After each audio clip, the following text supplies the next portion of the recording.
So mga ka-business, good morning sa atin. Bili mo ko kahit Good morning. Walang balot na tuyo. Mayroong mantika. Maraming mantika doon eh. Ha? Maraming mantika yun. May mantika dyan, sambutin bili natin. Luto na naman tayo ng Betchin, sibuyas, betchin. at saka... Isang sibuyas lang, ganyang bilog oh. Dito pa rin tayo, Pampanga pa rin. Harvest po tayo ng ating mga egg. Tingnan nyo po mga ka-business, nakakatuwa talaga. Tuwing umaga, harvest tayo. Ayan oh. Harvest tayo. Hihihihi. Ilan po? Nung ano yan, nakaraan, kukunti pa lang ngayon. 2, 4, 6. Beto. 2, 4, 6, 8. 2, 4, 6, 8. 10 piraso po. Oh. Dadagdagan pa yan. Araw-araw dumadagdag. Ayan po. Kita nyo po yung itlog. Harvest natin yan. Kukuha lang tayo siguro yung pang ano natin mag-ano ako. Ano bang sarsado? Kasi maraming kamatis, di ba? Sarsado natin mga ka-business. Alright.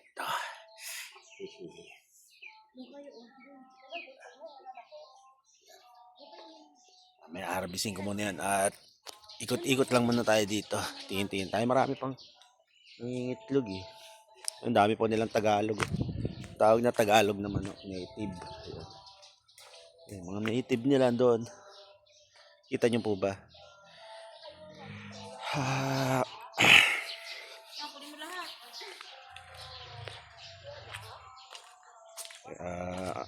Yun, salamat po sa mga patuloy na sumusuporta, no?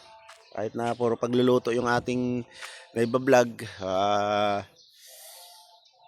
marami pa rin sumusuporta. At ngayon yung kapatid ko lang kasama ako dito, yan si Amar at yung mga anak niya. Kasi si Bayaw nasa Manila po, may trabaho doon. Kaya sinasamahan ko na lang muna sila dito. Kasi wala silang kasama, puro bata at babae pa naman sila dito. Kaya dito muna tayo mag-i-stay. Siguro mga 1 linggo. At mga business, halimbawang magkaroon man ng pagbabago sa channel ko, ang hiling ko lang naman yung suporta nyo pa rin. Yung suporta nyo pa rin ang hiling ko at sana wag kayo magbabago. At malalaman nyo din po kung anumang mga pagbabago sa aking channel.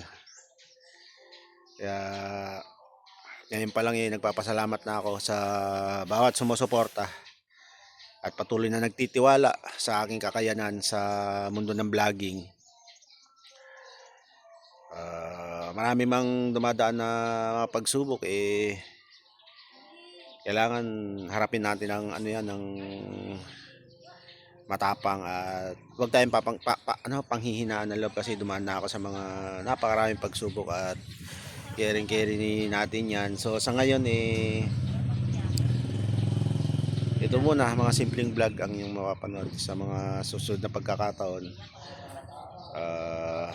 may niluluto lang, may kumbaga siyempre gusto nating mag-upgrade. At yung biglaan lang kasi yung biyahe ko dito, dahil tutuusin hindi ready sa budget at biglaan lang. Kumbaga panggasolina lang talaga yung nadala yung pera ko nung biglang biyahe namin ni Amaro. Kaya nag-i-stay pa kami dito at sana, hindi ko alam kung makakasahod ngayon kasi nga nag-cut off na nakaraan. Sana pumasok para, di ba, may magamit tayo. Sa ngayon tight pa yung ano natin, kaya nandito lang muna tayo. Hindi tayo makakilos na maayos dahil wala pa tayong budget. Alright, so yun, abang-abang mga ka-business. Yung mga ka-business, may natalbos na kamote yung aking kapatid. Diyan lang yan, libre yan mga ka-business, libre. Sariwa po. Pang umagahan natin yan. Ayan, at magluluto lang ako ng sarsyadong native na itlog ng manok. Marami kasing kamatis dito. Ngayon sarsyado natin. Para maiba naman. Tapos partner niyan. Tapos may tuyo. Ay, nag-imas. Alright. Okay mga ka-business, tignan nyo naman kung paano karami yung talbos. Pansinigang lang yun. O, panghalo ng sinigang, panghalo ng diningding o panlaga. Grabe oh. Sariwan-sariwa, talbos. Napakaganda sa katawan niya. At ito pa yung itlog ng native na manok. At ito yung ating ginisang kamatis. Para maging sarsyado po siya. So ito naman.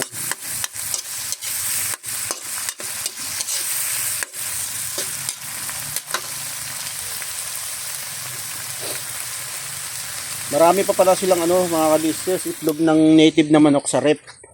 Kaya yung hinarvest ko doon, tsaka ako nalulutuin yun.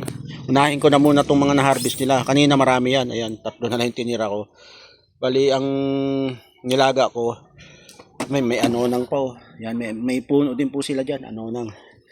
Kaya yung inano ko muna, yung tawag dito, yung na-harvest na nila nung una at tinira ko yung mga bago. So 7 piraso po to, 7 piraso na native na itlog. At yan ang aking isasarsyado. So yan mga business, luto na yung ating sarsyadong native na itlog ng manok. Ang sarap naman yan.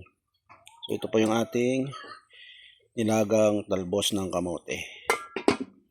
So prito muna tayo ng tuyo. Alright.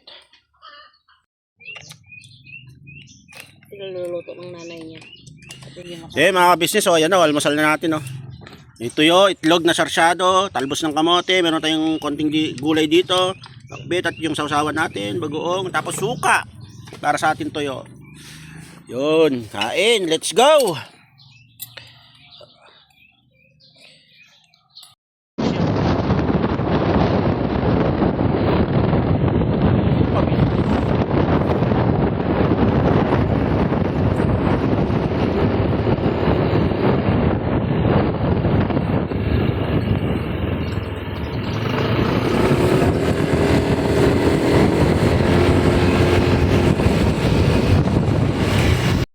So yung mga business, kararating lang natin, namili tayo ng pansahog natin ng pansit.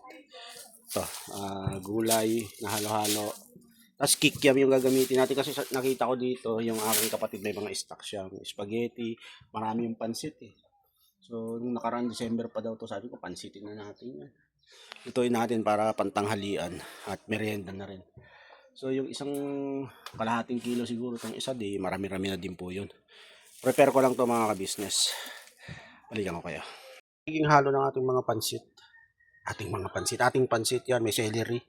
Kasama na yan sa binili kong gulay. 20 pesos po yung gulay na yan. Magkasama na yan. 20 pesos. Naka-repack na po siya.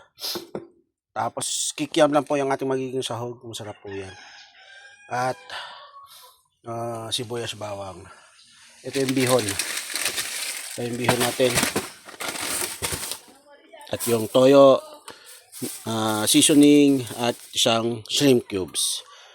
So yun, simulan na po natin lutuin to mga ka-business nating minamahal. Alright, gisa-gisa lang yan, magigisa ka tapos sasabawan mo yung saktong-sakto lang mapanluto ng pansit at ihalo mo ng gulay. Meron na tayong masarap na pansit. So basic na basic lang po yan, alam na alam nyo na po ang lutuin yan.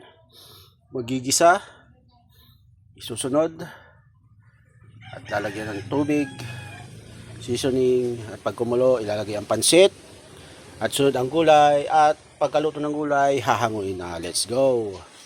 Alright, so yun, mainit yung aking kawali. Ang bilis, malakas po kasi yung apoy. So, ayan, pwede na. Alright! This is, naggisa na tayo ng sibuyas bawang. Atin nang kukunin yung ating magiging sahog. Ayan ang kikiam. Ayan po, lalagay na po natin. Iya. Ay, meron pa natin isa.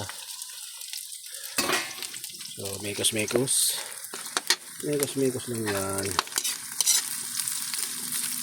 Ay, sorry. Yan. Mekos lang natin yan hanggang sa magisa na ang... Ay, may isa pang buo. Agay. Aray ko. Ayan. Migas lang natin yan. Mamaya yan, ang bang nikip yan. Alright. Yung mga business, naglagay na tayo ng sabaw. Yan. Pakuloy lang natin yan at pwede natin ilagay yung bihon. Ganyan lang po siya. Simple lang pero masarap. Alright. Mga ka-business, luto na yung ating simpleng pansit. Pinatikman ko sa kapatid ko kanina. Tanungin natin siya kung anong masasabi niya. Alright, patayin ko na po. Bang. Ano? Sarap. Sarap? Hindi nga. Magluto Masarap dahil kuya mo ako. Talagang masarap. O dahil naka-vlog kaya sinasabi masarap. Masarap Hindi, talaga? totoo. Sarap? Pinatikman ko po sa kapatid Yung ko. mga ubos na kaagad, oh. Ubus na nga, no? Oh, yun. Alright. Panalo. Panalo.